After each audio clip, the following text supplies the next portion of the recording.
Olá pessoal, bom dia a todos vocês. Estamos no dia 23 de dezembro de 2024, prontos para mais um Vida Feliz. Bom dia, meu primo Neto, Andréa Moreno, querida. É muito bom estarmos de novo aqui com vocês, que conseguem estar ao vivo. Cláudia Sanches, queridona Luísa Canuto. Estamos nos aproximando do fim do ano. Bom dia, minha querida. Nos aproximando do fim do ano, nosso penúltimo Vida Feliz de 2024. E vamos lá, né? Estamos também muito próximos de uma data que é significativa para muitas pessoas, especialmente nós aqui do Ocidente. Lourdes Valéria, queridona também. Nós aqui do Ocidente, especialmente do mundo cristão, nos aproximamos dessa data, que é uma data muito significativa para muitas pessoas, sobre vários aspectos, que é o Natal. Então hoje nós não vamos ler nenhuma mensagem do livrinho Vida Feliz, e a nossa ideia hoje é nós fazermos uma reflexão sobre a celebração do Natal. Então amanhã, né, dia 24, muitas famílias se reúnem, outras se reúnem no dia 25, Luiz Martins, amigão querido. Ou seja, é um momento de celebração, sem dúvida nenhuma.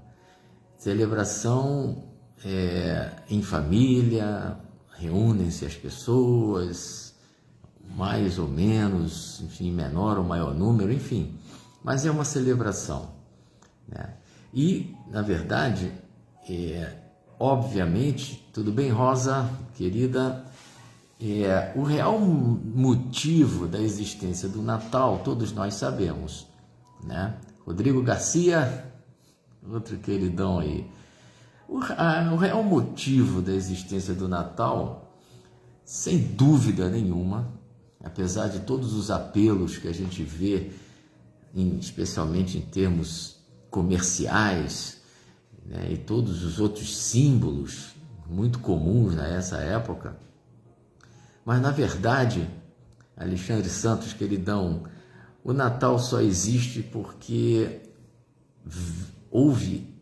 Deus permitiu que viesse até nós o ser de maior hierarquia espiritual, de maior evolução espiritual que já pisou nesse planeta. Que sem dúvida nenhuma foi Jesus. Esse avatar que sem dúvida nenhuma mudou a história do planeta. Apesar de sabermos que existe uma quantidade imensa de pessoas que não entendem Jesus da maneira como nós aqui do Ocidente entendemos. Mas é certo que esse Espírito, Jesus, ele trouxe para nós uma quantidade gigantesca de ensinamentos que até hoje eles são a base de muitas das leis, a base do comportamento que deveria ser de muitas pessoas. Mesmo não havendo a comprovação científica de que Jesus nasceu nesse dia 25, bom dia, Natália, querida, mesmo sabendo que não há comprovação científica, e muitos dizem que Jesus não nasceu em 25 de dezembro, né? Nós sabemos que houve um Papa, Júlio I, lá no século III, que ele estabeleceu essa data por interesses, né? Que não vamos entrar aqui no mérito, mas por interesses estabeleceu-se na época o dia 25 de dezembro para celebrar o nascimento desse ser maravilhoso, né? Então, é uma data que foi estabelecida, que foi acordada para atender vários interesses. Mas o que mais importa para nós, na verdade, é que esse ser se propôs a vir até nós. Obrigado, Verônica, para você também. Se propôs a vir até nós para legar para a humanidade esses ensinamentos maravilhosos. Maravilhosos, muitos deles, eu diria até mesmo incontestáveis, apesar da grande dificuldade que muitos de nós ainda enfrentamos no sentido de colocar em prática esses ensinamentos, né? Então ele trouxe para nós uma capacidade de tentarmos lidar com as pessoas de uma maneira muito diferente do que na época as pessoas, da maneira como as pessoas conviviam umas com as outras. Até hoje nós temos dificuldades, porque ele trouxe uma perspectiva de convivência com as pessoas completamente diferente. Então ele trouxe a lei do amor na sua essência. Então quando ele fala para que nós amemos a Deus acima de todas as coisas e ao próximo como a nós mesmos, ele estava sugerindo para nós a importância de nós vivermos esse sentimento na convivência diária com as pessoas. Então, amar a todos e respeitar as diferenças que existem. Isso é uma grande dificuldade, um grande desafio que todos nós vivemos diariamente, né? Ou seja, quando ele propõe que nós amemos-nos uns aos outros, é claro que ele não estava querendo nos levar a amarmos as pessoas como nós amamos nossa mãe, nosso pai, não é isso, né? Mas é expandir esse sentimento no sentido de nós podermos entender que todas as pessoas que convivem conosco possuem suas peculiaridades, suas características, e elas precisam do respeito da mesma maneira que nós precisamos. Gostamos de ser respeitados, gostamos de ser entendidos dentro das nossas peculiaridades, dentro das nossas características, né? Então, olha que coisa difícil que ele trouxe naquela época, que talvez fosse ainda mais difícil das pessoas entenderem aquela postura. Mas a ideia atravessou os séculos. A ideia, até hoje, como eu falei, é desafiador em muitos momentos colocar em prática essa ideia, esses ensinamentos. Porém, se ele trouxe, é porque havia a possibilidade de nós conseguirmos aplicar esses conceitos, esses ensinamentos. Então, nessa época do ano, em dezembro, né, apesar da propaganda de Natal, de venda de artigos de Natal, começar logo depois do Dia das Crianças, final de outubro já começa, né, a gente sabe disso, Raquelzinha querida, Antônia também, Patrícia, diretamente lá de Guaraciaba do Norte, coisa boa. Então, a partir dessa época, né, começa a haver os apelos naturais do comércio em relação à questão do Natal. Mas, por outro lado, a gente lembra também que as pessoas, como eu até falei na semana passada, quando o tema foi sobre solidariedade, nessa época as pessoas se sensibilizam um pouquinho mais. Algumas pessoas se solidarizam umas com as outras, algumas pessoas percebem que existem, né, um quantitativo muito significativo dentro da sociedade extremamente carente, necessitada de atenção, necessitada de carinho. Então as pessoas se organizam, formam grupos, visitam instituições. Isso é muito bacana, sem dúvida nenhuma.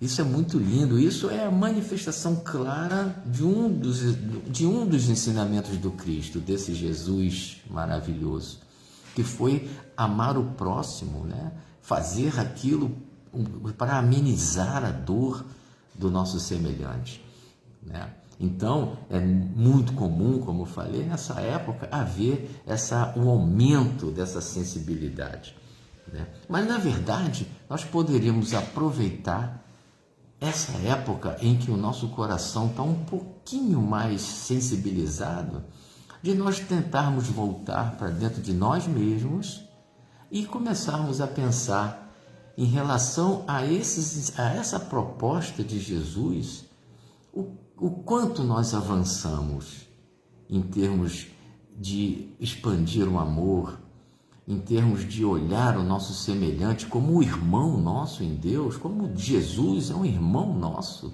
só que obviamente num nível absurdamente mais alto que nós. Mas é um momento de talvez nós fazermos uma autoanálise, buscarmos em nós o que ainda nos afasta significativamente, muitas vezes, desses ensinamentos do Mestre, do grande Mestre Jesus. O quanto eu perdoo, o quanto eu guardo rancor, o quanto eu consigo me sensibilizar com a dor alheia, com as injustiças da vida. Isso é o que o Cristo trouxe para nós, até porque ele conviveu no meio de várias pessoas, de vários tipos, de várias diferenças. Era um ser, sem dúvida nenhuma, de extrema inteligência, de extrema compaixão, de extremo amor, a ponto de estar lá no momento supremo da sua vida, na cruz, pregado, sendo martirizado, né? Ele pede perdão a Deus por aqueles que estavam fazendo aquilo contra ele, porque eles entendiam que ainda eram pessoas ignorantes, mesmo diante da tortura. Ele pede a Deus perdão por aqueles que estavam torturando, porque entendiam que eram crianças espirituais, como nós somos ainda crianças espirituais na busca de entendermos a vida de uma maneira mais ampla, especialmente fundamentada na lei do amor, que é a base dos ensinamentos de Jesus. Então, gente, eu me emociono até muito quando falo desse ser, porque ele está muito além de religiões. Ele não criou nenhum tipo de religião. Ele veio para trazer uma mensagem. Os homens se apropriaram da figura dele, dos ensinamentos, para criar religiões variadas. Mas, na verdade, o Cristo ele é universal. Os ensinamentos dele são universais, servem para qualquer pessoa, independente de religião que professe. Então, eu sugiro que, dentro do possível, Cíntia, queridona, Flávio Crespo, outro queridão também, eu proponho que na sua reunião de família, eu sei que tem aquela confusão, é presente, é comida, é criança correndo para cá, para lá, aquela alegria, ou então às vezes até briga, né? A gente sabe que isso acontece. Mas se nós entendemos a importância do Cristo, a importância desse Jesus, desse ser cósmico, desse ser universal, se a gente entende a importância dele na história das nossas vidas, da história do nosso planeta, vamos pedir a palavra, né? Vamos pedir a palavra lá no meio, antes de começar aquela ceia, antes de começar a distribuição do presente, o que seja, pedir a palavra. E pedir para que as pessoas, vamos fazer uma mentalização de agradecimento pela vinda desse ser maravilhoso que mudou a história do planeta, que talvez tenha mudado a história das nossas próprias vidas. Eu acho que vale muito a pena. Não que ele precise disso, eu já falei isso para algumas pessoas, ele não precisa disso, mas eu acho que nós precisamos, porque nós, de alguma maneira, reverenciamos esse ser maravilhoso, agradecemos a Deus por ter permitido que ele viesse até nós e trouxesse em carne e osso, trouxesse a sua palavra, os seus ensinamentos. E pedir, claro, a Deus que nos faça cada vez mais fortes para conseguirmos praticar, colocar em prática tudo isso que ele deixou para nós. Tá bom, gente? Então essa era a minha mensagem. Franco Nossi, outro queridão. Agradeço a todos vocês a presença, a vocês que vão ver depois. Eu desejo a todos um Feliz Natal nesse sentido. Feliz Natal com a presença do Cristo, a presença desse ser maravilhoso envolvendo a nossa família, envolvendo todos aqueles que já não estão fisicamente mais conosco, enfim. Então eu desejo a todos vocês um Natal de muita paz, de muita harmonia e de muito amor acima de tudo. Tá bom, gente? Vitória Ottoni entrando aí também. Feliz Natal para todos. Um beijo grande. Sábado que vem, segunda-feira que vem, vou estar lá em Minas, mas vou tentar fazer o nosso último Vida Feliz de 2024. Obrigado pela força de vocês, pelo carinho de todos. Um beijo, gente, e fiquem com Deus.